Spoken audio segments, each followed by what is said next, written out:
Learning through play. Flip your classes for gamification. A presentation by Ovin Nyakango. Have you observed the speed at which children move out of class during break time? They rise simultaneously with the ringing of the bell. In fact, they run faster than the sound of the bell. Well, do they return to class at the same speed? Or you have to push them back to class? Tell me why. Recently, I overheard my 5-year-old daughter in a heated debate with her friend on why her school is better than her friends. Well, according to her, her school was better than that of her friend because they have 2 break times. In her exact word, sisi tuko na break mbili. For her, school is only as good as the number of times they're allowed to play. It got me thinking on the place of play in children. It reminded me of how we can sit to watch a football match for a whooping 90 minutes without blinking. Why not convert our classes into a playground? I'm sure the question in your mind right now is, when will we cover the syllabus? Before I tell you how to cover the syllabus, I have breaking news. Learners do not want to be taught. They have a term for when you teach them.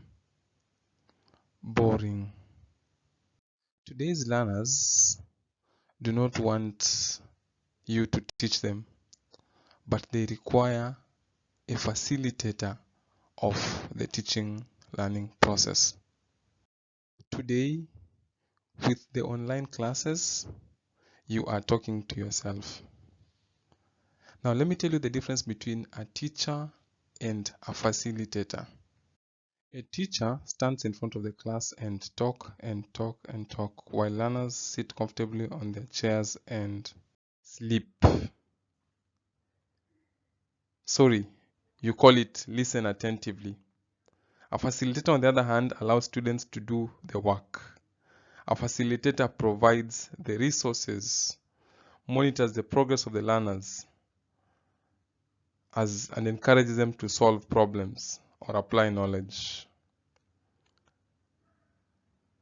Well, the only time students are attentive in your class is when maybe there's a parent watching them, as you can see. Back to how you can cover the syllabus. Use the flipped classroom approach. Free your class time for gamification.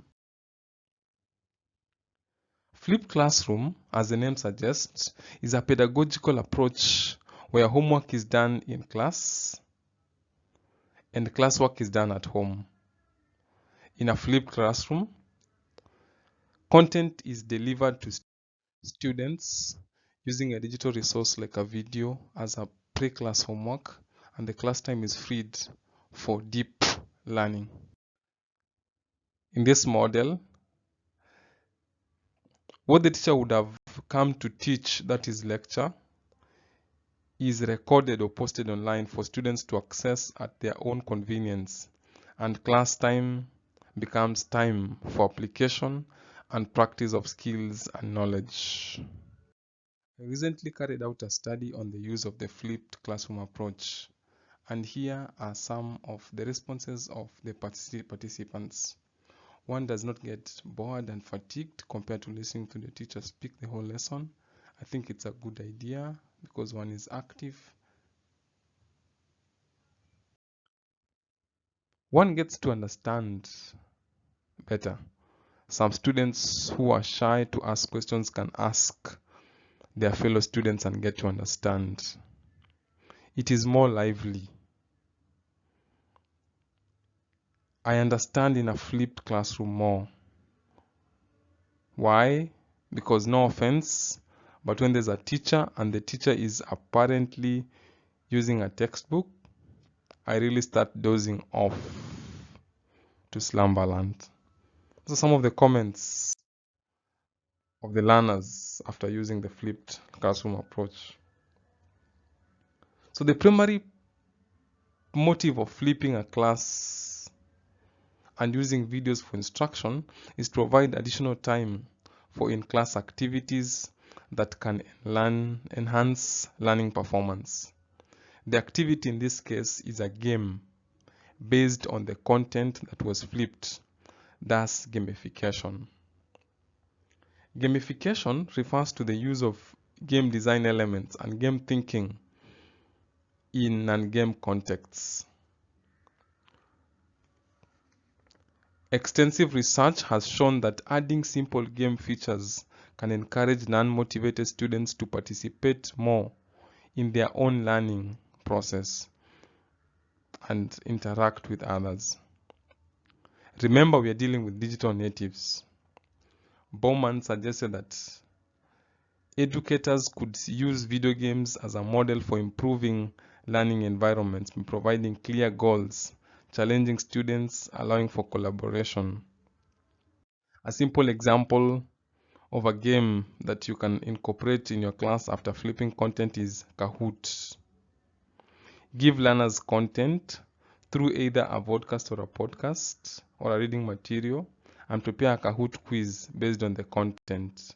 Let learners compete either as individuals or you can as well form teams. You will be surprised at the level of concentration and adrenaline in that class. According to Zera et al., children are intrinsically motivated to play.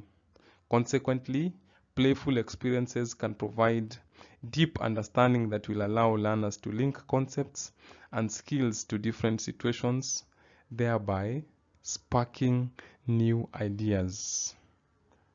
The appeal of learning through games. The appeal of learning through games is that the participants' levels of engagement are so high that they are not even aware they are learning. Flip your classes, gamify your lessons for lifelong learning.